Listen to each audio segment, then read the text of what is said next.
There's too far to sprint. We're about to find out. I would not omit him from this race. Oh, definitely not.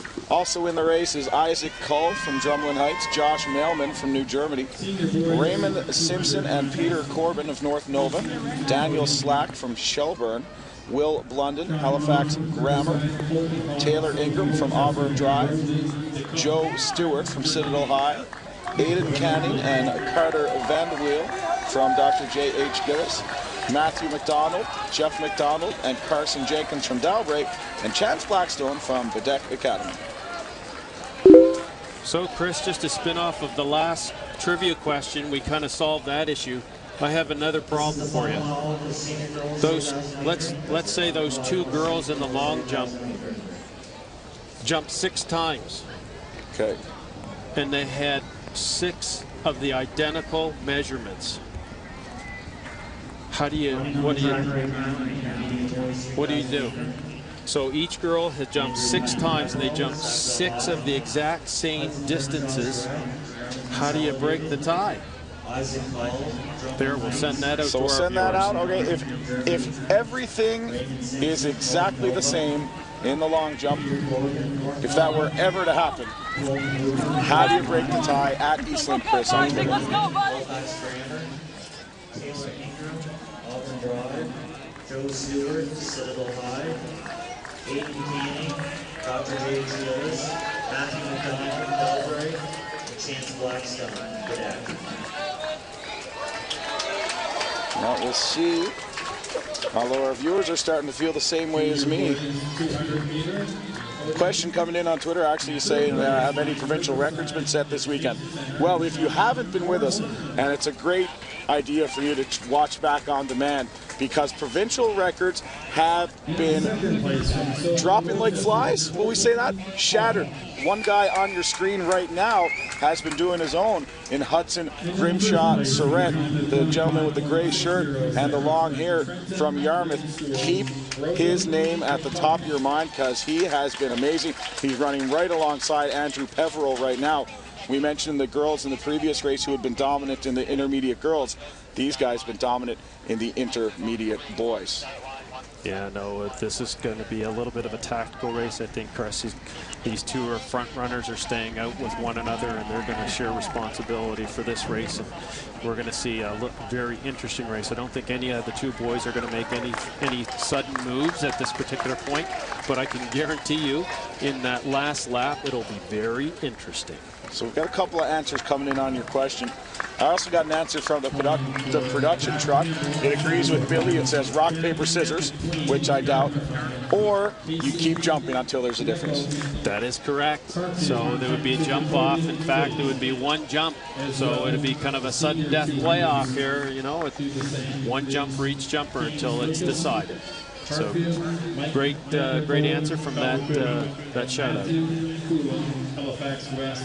The 3,000 meter intermediate boys, the 4th 3,000 meter race. Of course, the 2 senior events coming up after that. Then we'll get into the 4x400 races. If I'm not forgetting anything, I don't think I am. Nope. So I guess while we have people's attention, let's throw out another one. All right. Let's go to the javelin event. Very interesting event, long-standing tradition. Question is, does the javelin have to stick in the ground in order to count? And is this at any level? At any level. All right, I think I know the answer. So the junior girls are down there right now throwing the javelin. Does it have to stick in? And can you explain what, if it did or did not, does it count? I think I know the answer. All right, so we'll send that out. And if you think you know.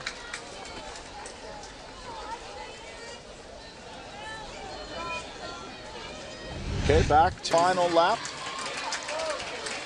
In third place from Parkview, James Lucas. And Harrison Grimshaw Surratt has certainly fallen off the pace of Andrew Peverill, who is well out into the lead.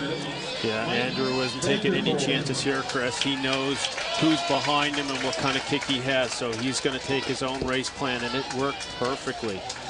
It doesn't look like he's going to be caught with an 80-meter advantage in this. He's coming around, and unfortunately he's going to be navigating some runners in front of him as he comes down the home stretch. He only has 150 meters remaining in his race of 3,000 meters, and just over 8 minutes and 30 seconds here should produce a very good time. The record set in 2013 is 8:51.66, Tobias Walter. Oh, this is going to be close. It will be threatened, this record.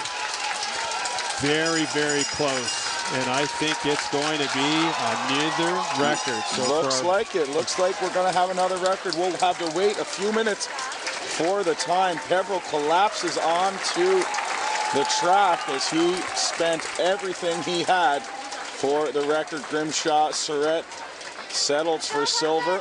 Nothing to be ashamed of there. He's had quite a championship. And listen, if you lost anybody and you broke a provincial record, that's quite an accomplishment. So we'll see how what the official result will be. We won't have that for another few minutes here as the remaining runners complete their 3,000-meter event. Third place finisher looks to be from Sackville High.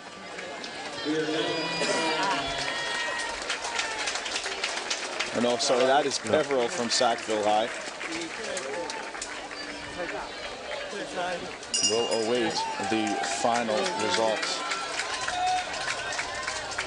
There's about 200 meters remaining left for our last runners here as they complete the 3,000-meter. So while they finish off the race, we've got two answers to your question. One says, no, it does not need to stick into the ground. It's where it hits first. Another answer says it needs to land tip down. So yes, it needs to stick into the ground. It can't turn around in mid-air or land on its back. So stuff. One of them are right. What do you think? Chris, we've got to give you another shot. I'm pretty sure that I heard during the regionals last weekend that it didn't have to stick in. Yeah, no, the official rule, and there for all those people who responded, thank you very much. Defined in the javelin, there is a metal head at the front of the javelin. The tip, not the tip, but the head of the javelin needs to make contact with the surface before any other part of the javelin. So if the handle or the back end of the javelin landed first, it would be considered a foul. But if the head of the javelin, and sometimes misrepresented by saying tip, the head of the javelin just has to touch and does not have to stick in the ground. Chance Blackstone from Bedeck, pushing hard down the track. So Peverill does set a record. Grimshaw Surratt is in second, and third place goes to Isaac Cull. Here with the new provincial record and Mavs Gillis is Andrew Peverill. Andrew, 8:50, you got a new provincial record and you won provincials. What's going through your mind? I'm just feeling on top of the world right now. I've been working on beating Hudson 7, so finally got that goal out of the way. Got my goal of getting a provincial record, so just one of my best days so far. And take us through the 3,000. What was your strategy? Did you stick to it? Yeah, I went a little quicker than I anticipated, but then I just kind of got into my rhythm, which was my plan. Then I just kept picking it up from there. I got that strategy from my brother's teammate. He's from Kenya, and he told me in Kenya they don't go all out like most other countries. They start off slow and then start picking it up. So I tried that today and worked out. And how about any other sports you play at Sackville High? Yeah, I do soccer and I play hockey, not with my high school, but just from my community. So, well, exciting stuff for you. You got the win for soccer, as we just saw. You run the 3K. Congratulations on the win. Thank you very much, guys.